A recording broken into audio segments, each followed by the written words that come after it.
امید کرتا ہوں کہ میرے تمام دوست خیریت سے ہوں گے۔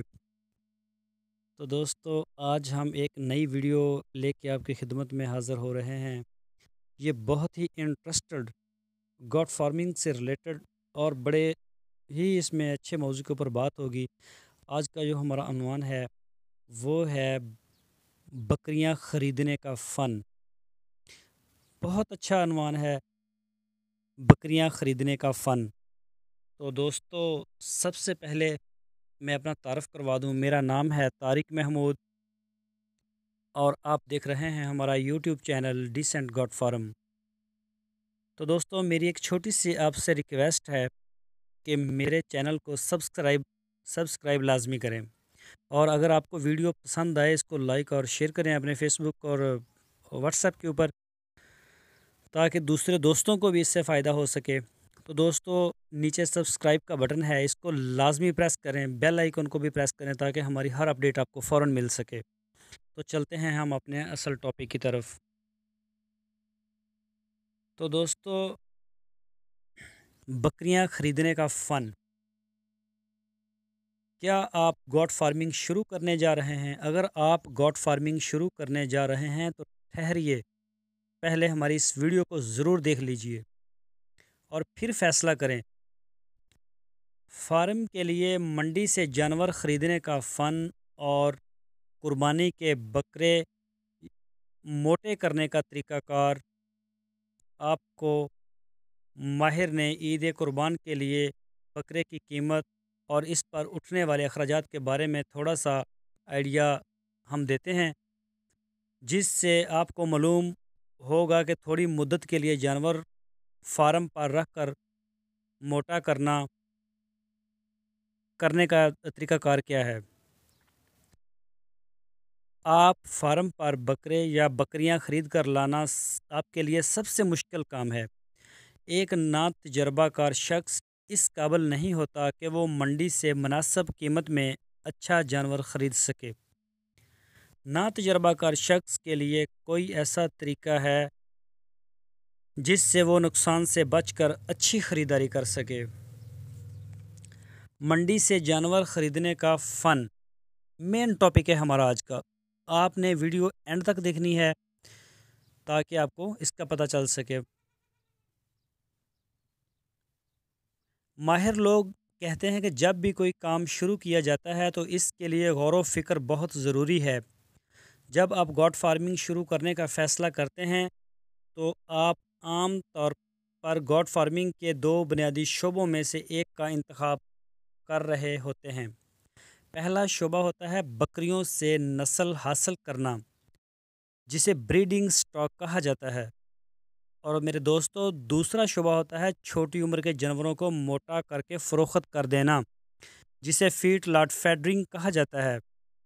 بکریوں سے خالص نسل حاصل کرنے کے لیے آپ مخصوص نسل کی بکریوں سے مخصوص نسل ہی حاصل کرتے ہیں، اور ان بکریوں میں دوسری نسل کے جانور شامل نہیں کرتے۔ بکریوں سے عام نسل حاصل کرنا یعنی کہ آپ کے پاس جو بھی نسل ہے، جس نسل کا بریڈ ملے اس سے کراس کروا کے اگلی نسل حاصل کی جاتی ہے، جو کہ گوٹ فارمنگ میں پسندیدہ طریقہ کار نہیں ہے۔ فرض کریں، آپ کو ایک مثال دیتا ہوں کہ سروس شوز کمپنی کے جو جوتے ہوتے ہیں ان کا اپنا ایک معیار ہوتا ہے۔ پاکستان کے کسی بھی کونے سے سروس شوز خریدیں تو وہ ڈیزائن، پائیداری اور قیمت میں ایک جیسے ہوں گے۔ سروس کے شوز زیادہ قیمت پر بھی خریدنے مشکل نہیں لگتے۔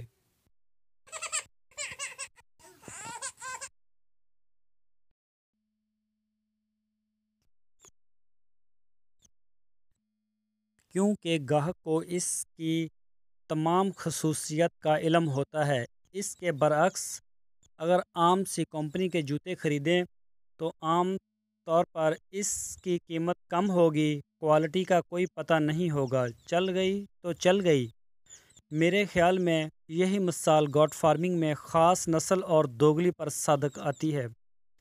اب یہ کام فارمر کا ہے کہ وہ اپنے فارم پر ایک برانڈ نیم پروڈکٹ بناتا ہے یا تھوک کا مال تیار کرتا ہے جس کو اپنے کی بجائے پیسوں سے غرض ہوتی ہے۔ یہ حقیقت ہے کہ برانڈ نیم بنانے میں وقت لگتا ہے، لیکن جو یہ وقت لگا دیتا ہے اس کا مال بھاری نرخوں میں فروخت ہوتا ہے۔ فیڈ لاٹ فیڈنگ میں جانور کو زیادہ سے زیادہ ونڈا کھلا کر موٹا کیا جاتا ہے تاکہ تھوڑے عرصے میں زیادہ سے زیادہ وزن قد بڑھا سکے۔ فیڈ لاٹ فیڈنگ عام طور پر اچھی نسل کے جانوروں کو موٹا کرنے کے لیے استعمال کیا جاتا ہے۔ فارم میں تھوڑی مدت کے لیے بکرے کو فارم میں پالنا بہتر رہتا ہے کیونکہ نر جانور مادہ جانوروں کی نسبت تیزی سے بڑھتے ہیں۔ چھوٹی نسل کے جانوروں کو اگر بڑی نسل کے جانوروں سے ملایا جائے تو ان کے بچے بھی زیادہ تیزی سے بڑھتے ہیں۔ خصی شدہ جانوروں میں دوسرے جانوروں کی نسبت بڑھوتری کی شرح زیادہ ہوتی ہے۔ فیڈ لاٹ سسٹم کے لیے جانوروں کو خریدتے وقت مندرجہ ذیل امور کا خیال رکھنا نہایت ضروری ہے۔ نمبر 1، جانور مقامی بھروسے والے بریڈر سے خریدیں۔ نمبر 2، جانور خریدنے سے پہلے جانور کی نسل کی تسلی کر لیں کیونکہ فیڈ لاٹ سسٹم میں جانور کی بڑھوتری کے لیے اچھی نسل کا ہونا اہم کردار ادا کرتا ہے۔ نمبر 3، جانور کو چلا پھرا کر دیکھیں، اگر جانور کی ٹانگوں میں کوئی مسئلہ ہو تو سامنے آ سکے۔ نمبر 4، جانور کی جسمانی حالت متوازن ہو، نہ جانور ہڈیوں کا ڈھانچہ ہو اور نہ ہی بہت زیادہ موٹا ہو۔ نمبر 5، اس بات کی یقین دہانی کر لیں کہ جانور ٹھیک کھاتا پیتا اور جگالی کرتا ہو۔ نمبر 6، جانوروں کے دانتوں کا بھی معائنہ کرنا بہت ضروری ہے۔ منڈی جانے سے پہلے جانوروں کے دانتوں کے بارے میں معلومات ضرور حاصل کر لیں یا کسی علم والے آدمی کو جو جانتا ہو اسے ساتھ لے کر ضرور جائیں۔ نمبر 7، جانوروں کے مالک سے اس کو دی جانے والی خوراک، حفاظتی ٹیکہ جات کا استعمال اور علاقے کی عام بیماریوں کے بارے میں معلومات حاصل کر لیں۔ نمبر 8، جانوروں کے آبائی علاقے کی آب و ہوا کے مطابقت کر کے اپنے علاقے کے لیے جانور خریدیں۔ نمبر 9، جانوروں کے مالک کے اصل ہونے کی تصدیق کر لیں اور خریداری کے سلسلہ میں لکھت پڑھت ضرور کر لیں۔ نمبر 10، جانور خریدنے سے پہلے منڈی کا سرسری جائزہ ضرور لیں۔ نمبر 11، منڈی میں صبح جلد از جلد پہنچیں اور جانور خریدنے میں جلد بازی مت کریں۔ نمبر 12، جانوروں کی آنکھوں کا معائنہ ضرور کریں۔ نمبر 13، فیڈ لاٹ سسٹم کے لیے 6 ماہ سے زیادہ کا جانور خریدنا بہتر رہتا ہے۔ نمبر 14، جانور خریدتے وقت مقامی نسل کو ترجیح دینا چاہیے کیونکہ مقامی آب و ہوا کے لیے یہ نہایت موزوں اور بہتر نتائج دیتے ہیں۔ دوسری جگہ سے لائے گئے جانور ہو سکتا ہے مقامی آب و ہوا میں بہتر بڑھوتری کی شرح نہ دے سکیں۔ نمبر 15، ایسے جانور جن میں دانت کم ہو یا نچلا جبڑا اور اوپر والا جبڑا درست طور پر بند نہ ہوتے ہوں، ایسے جانور کو منتخب نہیں کرنا چاہیے کیونکہ ایسے جانور خوراک درست طور پر کھا نہیں سکتے اور نہ ہی چبا سکتے ہیں۔ قربانی، اب دوسرا ہمارا جو ٹاپک ہے قربانی کے جو بکرے ہیں ان کو موٹا کرنا، ان کو صحت مند بنانا یا فربا کرنا۔ اچھی قسم کا چارہ بہترین گوشت کی پیداوار کو یقینی بناتا ہے۔ اپنے جانوروں کو ضرورت کے مطابق مناسب چارہ اور ونڈا فراہم کرنے سے گوشت کی مقدار میں اضافہ ہوتا ہے۔ گوٹ اگرچہ ہر قسم کی خوراک کھا لیتی ہے لیکن یہ ہمیشہ ایک ہی قسم کی خوراک کھانا پسند نہیں کرتی۔